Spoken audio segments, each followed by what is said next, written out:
জয়নিতাই গৌর হরিবল। সর্বসাধুগুরু বৈষ্ণব চরণে দণ্ডবোধ প্রণাম জানিয়ে আজকে আলোচনা করব ভাগবত কথা, কৃষ্ণ কথা। আমার কৃষ্ণ কথা চ্যানেলে সবাইকে স্বাগতম। সুন্দর একখানি তত্ত্বকথা, রুদ্রাক্ষ কিভাবে তৈরি হয়েছিল, বিভিন্ন প্রকারের রুদ্রাক্ষ, কোনটি কি গুণ,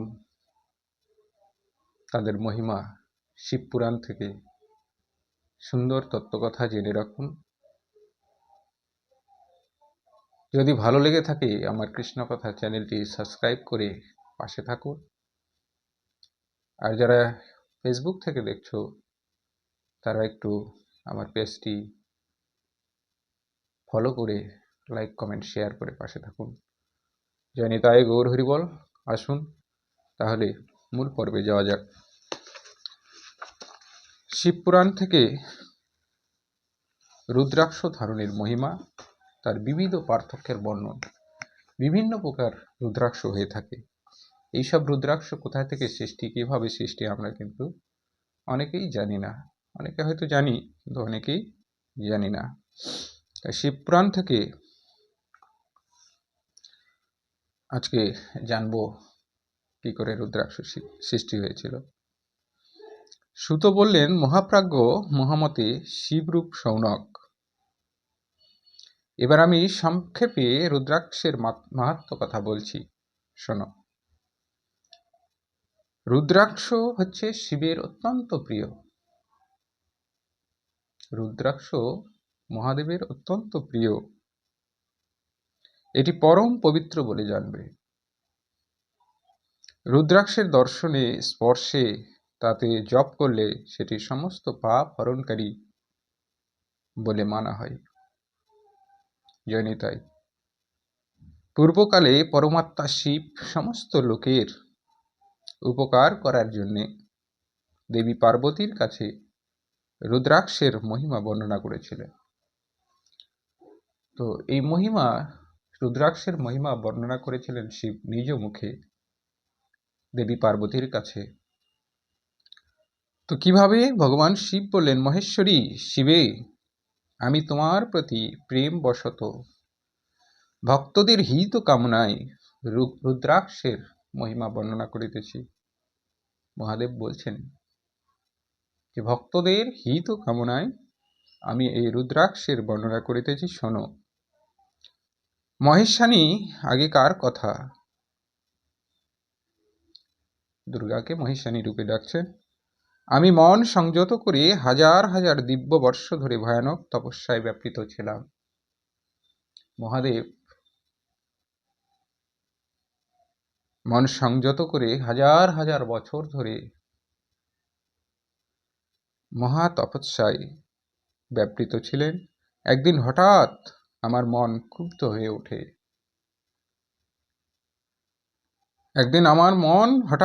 হয়ে ওঠে। পরমেশ্বরী, আমি সমগ্র লোকের উপকারী স্বাধীন পরমেশ্বর।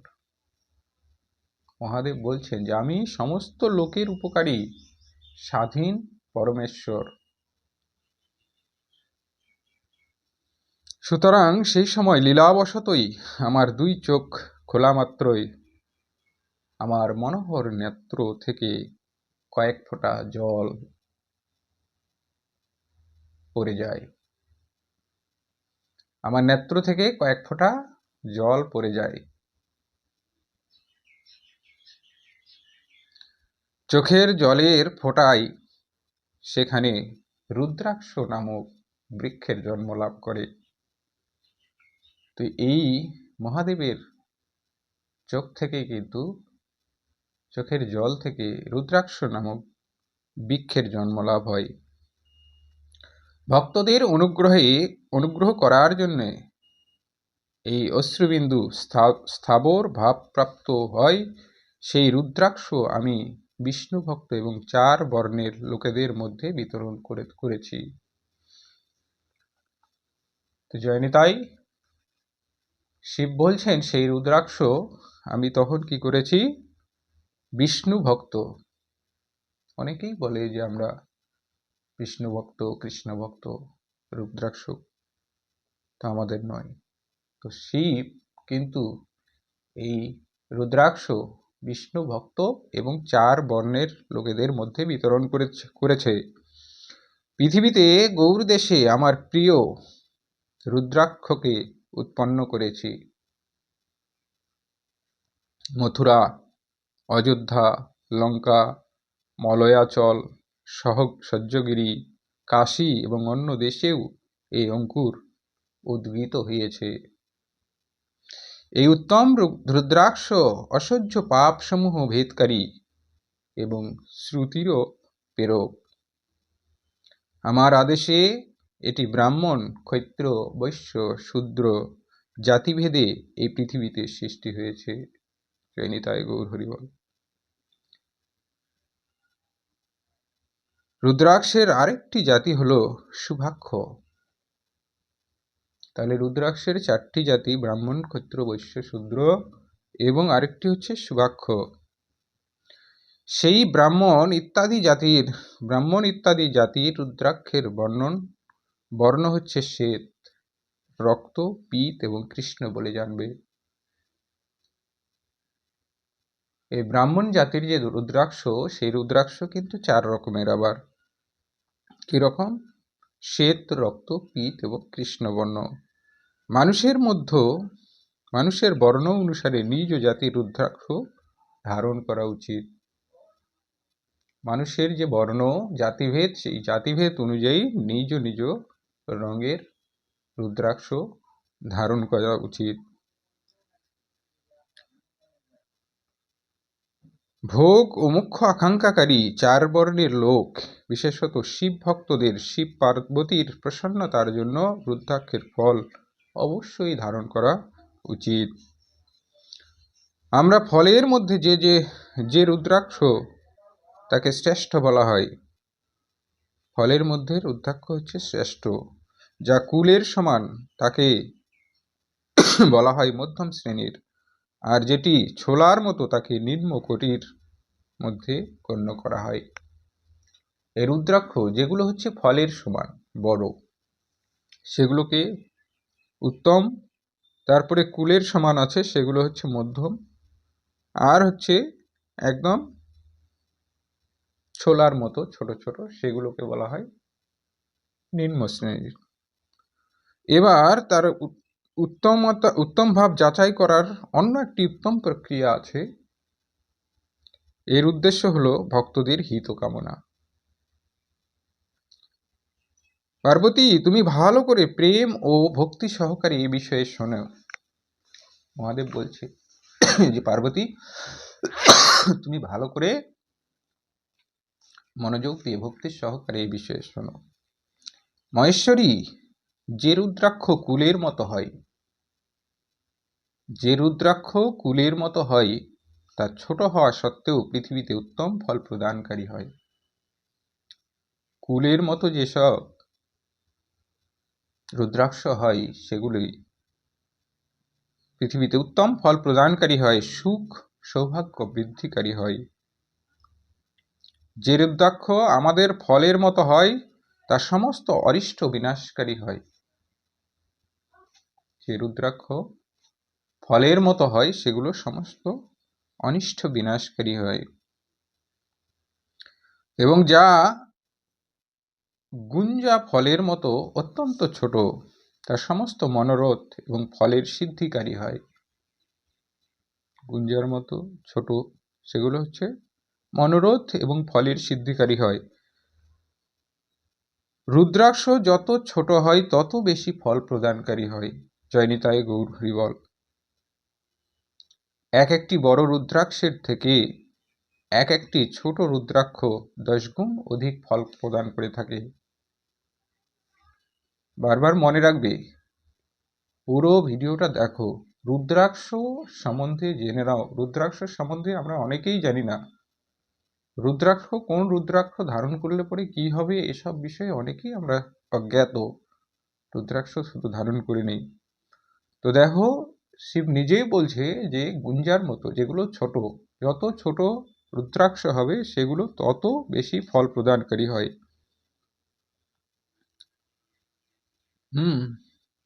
10 গুণ বেশি ফল প্রদানকারী হয়। পাপ নাশ করার জন্য রুদ্রাক্ষ ধারণ করা আবশ্যক। এটি অবশ্য সমস্ত অভীষ্ট মনোরথের সাধক, সুতরাং এটা নিশ্চয় ধারণ করা উচিত।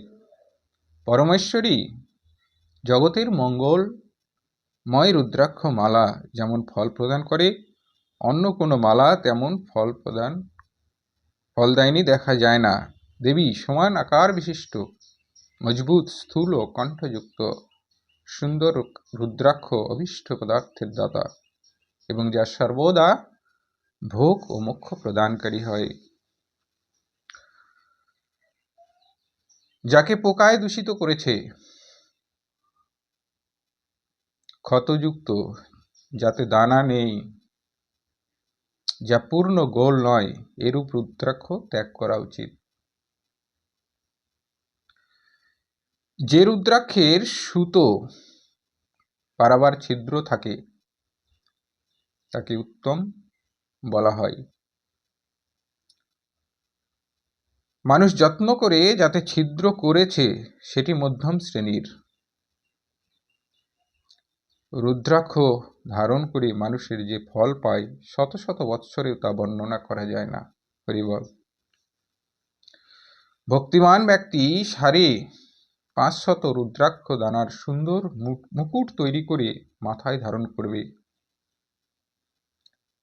360টি রুদ্রাক্ষের লম্বা সুতোয় গেঁথে এক মালা তৈরি করবে। তেমনি 3টি মালা করে তার যোগ্য প্রবীত তৈরি করে ভক্তিমান ব্যক্তি ধারণ করবে।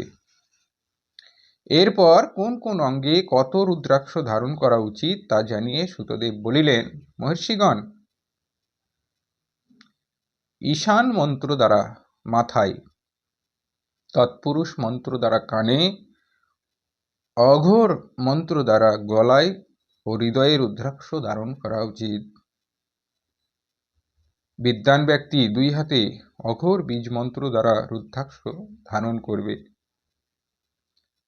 উদরে বামদেব মন্ত্র দ্বারা 15টি রুদ্রাক্ষ গাঁথা মালা ধারণ করবে উদরে, অথবা 5 অঙ্গসহ 5 বার প্রণব জপ করে রুদ্রাক্ষের 3, 5, 7টি মালা ধারণ করবে, অথবা মূল মন্ত্র ওং নমঃ শিবায় দ্বারা সমস্ত রুদ্রাক্ষ ধারণ করবে। রুদ্রাক্ষ ধারণকারী ব্যক্তি তার দৈনন্দিন আহারে মদ, মাংস, রসুন, পেঁয়াজ ইত্যাদি ত্যাগ করবে। রুদ্রাক্ষ ধারণ করে কখনো মদ, মাংস, রসুন, পেঁয়াজ খাওয়া যাবে না। গিরিরাজ নন্দিনী উমে ব্রাহ্মণদের শুধু শ্বেত রুদ্রাক্ষই ধারণ করা উচিত। ঘন লাল রঙের রুদ্রাক্ষ ক্ষত্রিয়দের জন্য হিতকর বলেছে। বৈশ্যদের প্রত্যহ বারংবার হলুদ রুদ্রাক্ষ পরা আবশ্যক। বৈশ্যদের হলুদ রুদ্রাক্ষ পরা আবশ্যক। শূদ্রদের কালো রঙের রুদ্রাক্ষ ধারণ করা উচিত। এটি বেদাক্ত যুক্তিমার্গ। ব্রহ্মচারী, বানপ্রস্থ, গৃহস্থ, সন্ন্যাসী সকলেই নিয়মপূর্বক রুদ্রাক্ষ ধারণ করবে। অত্যন্ত পুণ্যবলে এটি ধারণ করার সৌভাগ্য লাভ করে। উমে প্রথমে আমলার মতো, পরে তার থেকে ছোট রুদ্রাক্ষ ধারণ করবে। যার রুগ্ন, যাতে দানা নেই, যাতে পরার উপযুক্ত ছিদ্র নেই, যাকে পোকা কেটেছে, এরূপ রুদ্রাক্ষ মঙ্গলাকাঙ্ক্ষী ব্যক্তিদের ধারণ করা উচিত নয়। তাহলে কোন কোন রুদ্রাক্ষ আমরা ধারণ করব না? যেগুলো হচ্ছে রুগ্ন, যাতে দানা নেই, ছোট ছোট দানা থাকবে রুদ্রাক্ষের উপরে, সেই দানা নেই, যাতে পরার মতো ছিদ্রও নেই, এবং পোকা কেটেছে, এরূপ রুদ্রাক্ষ মঙ্গলকারী ব্যক্তিদের ধারণ করা উচিত নয়। রুদ্রাক্ষ আমার লিঙ্গ বিগ্রহ। মহাদেব বলছেন যে রুদ্রাক্ষ আমার হচ্ছে লিঙ্গ বিগ্রহ। সেটি ছোলার মতো লঘুতর হয়। সূক্ষ্ম রুদ্রাক্ষকেই সর্বদা প্রশস্ত মানা হয়। সকল আশ্রম, সমস্ত বর্ণ, নারীগণ এবং শূদ্রদেরও ভগবান শিবের আদেশ অনুসারে সর্বদা রুদ্রাক্ষ ধারণ করা উচিত। তাহলে রুদ্রাক্ষ সকলেই কিন্তু ধারণ করতে পারে। সমস্ত বর্ণ, নারীগণ, পুরুষগণ, ব্রাহ্মণ, সন্ন্যাসী, বৈষ্ণব, ব্রাহ্মণস্থ সকলেই ধারণ করতে পারে। জ্যোতিদের জন্য প্রণব উচ্চারণ পূর্বক রুদ্রাক্ষের ধারণের বিধান রয়েছে। যার ললাটে ত্রিপুণ্ড বিভূষিত, সর্বাঙ্গ রুদ্রাক্ষে ভরা। ভালো করে জিনিসটা লক্ষ্য করুন। শিবপুরাণে শিব বলেছে যার ললাটে ত্রিপুণ্ড তিলক মিশ্রিত, সর্বাঙ্গে রুদ্রে ভরা, যিনি মৃত্যুঞ্জয় মন্ত্র জপ করে থাকেন তাকে দর্শন করলে সাক্ষাৎ রুদ্র দর্শনের ফলপ্রাপ্তি হয়।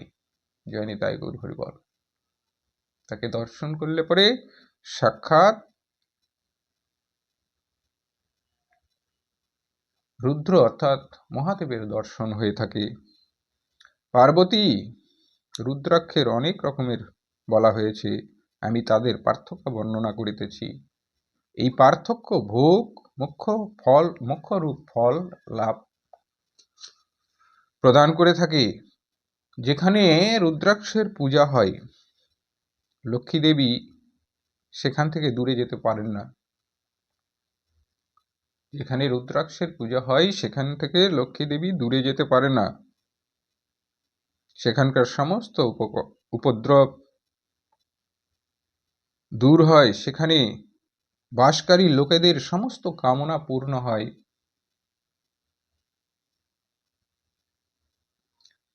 সমস্ত কামনা পূর্ণ হয়। দুই মুখ সম্পূর্ণ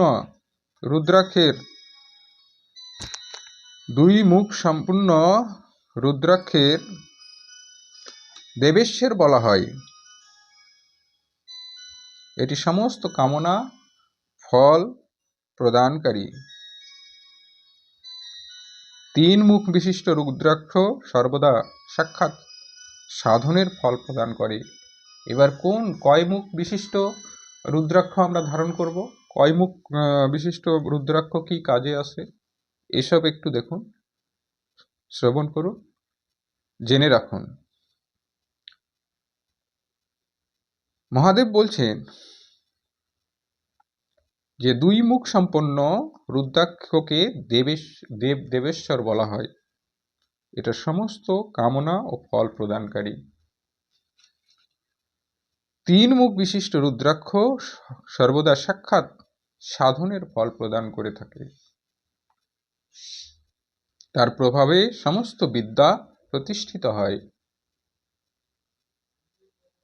চার মুখ বিশিষ্ট রুদ্রাক্ষ সাক্ষাৎ ব্রহ্মের স্বরূপ।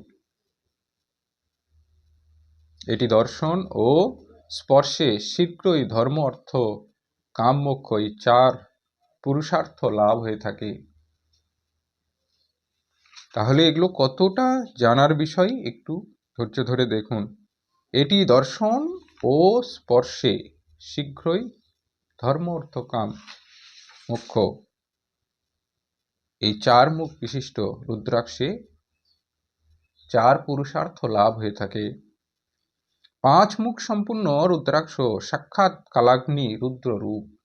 পঞ্চমুখী রুদ্রাক্ষ হচ্ছে কালাগ্নি রুদ্র রূপ। এটি সবকিছু করতে সক্ষম, সকলকে মুক্তি প্রদানকারী এবং সম্পূর্ণ মনোবাঞ্ছিত ফল প্রদানকারী। পঞ্চমুখ রুদ্রাক্ষ সমস্ত পাপ দূর করে। ছয় মুখ বিশিষ্ট রুদ্রাক্ষ কার্তিকের স্বরূপ। ছয় মুখ বিশিষ্ট যে রুদ্রাক্ষ সেটা হচ্ছে কার্তিকের স্বরূপ। যদি দক্ষিণ হাতে ধারণ করা হয় তাহলে ধারণকারী ব্যক্তি ব্রহ্ম হত্যাদি পাপ থেকে মুক্ত হয়ে থাকে। এতে কোনো সংশয় নেই। মহেশ্বরী 7 মুখ বিশিষ্ট রুদ্রাক্ষ অনঙ্গ স্বরূপ।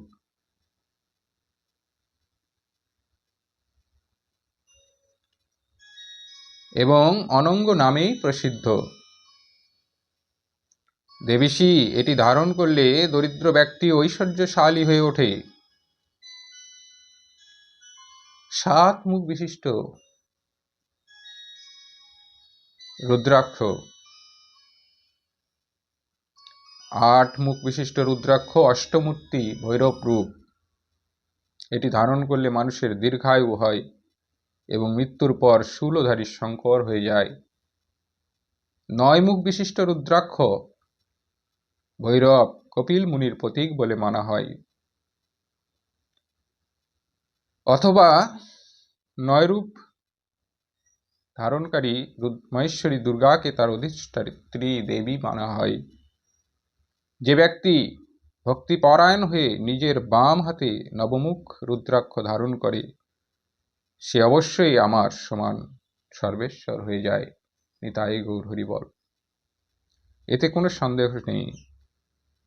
10 মুখ বিশিষ্ট রুদ্রাক্ষ সাক্ষাৎ ভগবান বিষ্ণুর রূপ। দেবেশী সেটি ধারণ করলে মানুষের সমস্ত কামনা পূর্ণ হয়ে যায়। পরমেশ্বরী 11 মুখ বিশিষ্ট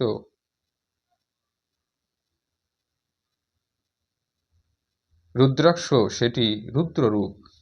এটি ধারণ করলে মানুষ সর্বত্র বিজয়ী হয়। 12 মুখ বিশিষ্ট রুদ্রাক্ষ কেশ প্রদেশে ধারণ করলে এটি ধারণে যেন মস্তকে দ্বাদশ আদিত্য বিদ্যান বিরাজমান হন। 13 মুখ বিশিষ্ট রুদ্রাক্ষ বিশ্বদেব স্বরূপ। এটি ধারণ করে মানুষ সমস্ত অভীষ্ট লাভ করে থাকে। 14 মুখ বিশিষ্ট যে রুদ্রাক্ষ তা পরম শিবরূপ। 14 মুখ বিশিষ্ট যে রুদ্রাক্ষ তা হচ্ছে পরম শিবরূপ। তাকে ভক্তিপূর্বক মস্তকে ধারণ করবে, এর দ্বারা সমস্ত পাপের নাশ হয়ে যায়। গিরিরাজকুমারী এইভাবে মুখভেদে রুদ্রাক্ষের 14টি পার্থক্য বলা হয়। এইভাবে রুদ্রাক্ষের 14 রকমের রুদ্রাক্ষ হয়ে থাকে। এবার তুমি সেই রুদ্রাক্ষগুলি ধারণ করার মন্ত্রসমূহ ক্রমে শোনো। এই 14টি রুদ্রাক্ষ ধারণ করার কিন্তু 14টা মন্ত্র আছে।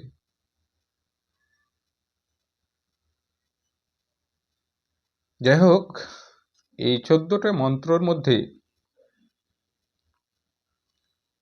1 নম্বর রুদ্রাক্ষ ধারণ করার জন্য ওম হ্রিং নমঃ। 2 নম্বর রুদ্রাক্ষ ধারণ করার ওম নমঃ। 3 নম্বর রুদ্রাক্ষ ধারণ করা ওম ক্লিং নমঃ। 4 নম্বর রুদ্রাক্ষ ধারণ করার মন্ত্র ওম হ্রিং নমঃ। 5 নম্বর রুদ্রাক্ষ ধারণ করার ওম হ্রিং নমঃ। 6 নম্বর রুদ্রাক্ষ ধারণ করা ওম হ্রিং হুম নমঃ। 7 নম্বর রুদ্রাক্ষ ধারণ করা ওম হুম নমঃ। 8 নম্বর রুদ্রাক্ষ ধারণ করা ওম হুম নমঃ। 9 নম্বর রুদ্রাক্ষ ধারণ করার মন্ত্র ওম হ্রিং হুম নমঃ। 10 নম্বর রুদ্রাক্ষ ধারণ করার মন্ত্র ওম হ্রিং নমঃ। 11 নম্বর রুদ্রাক্ষ ধারণ করার মন্ত্র ওম হ্রিং হুম নমঃ। 12 নম্বর রুদ্রাক্ষ ধারণ করার মন্ত্র ওম ক্রোং খোং রোং নমঃ। 13 নম্বর রুদ্রাক্ষ ধারণ করার মন্ত্র ওম হ্রিং নমঃ। 14 নম্বর রুদ্রাক্ষ ধারণ করা, অর্থাৎ এগুলো এক একটা নাম্বার অর্থাৎ একমুখী। 1 নম্বর মানে একমুখী, 2 নম্বর মানে দুইমুখী, 3 নম্বর মানে তিনমুখী, এইভাবে 14 নম্বর 14মুখী যেটা রুদ্রাক্ষ, সেটার মন্ত্র হচ্ছে ওম নমঃ। এই 14টি মন্ত্র দ্বারা ক্রমশই 1 থেকে 14 মুখ বিশিষ্ট রুদ্রাক্ষ ধারণ করার নিয়ম।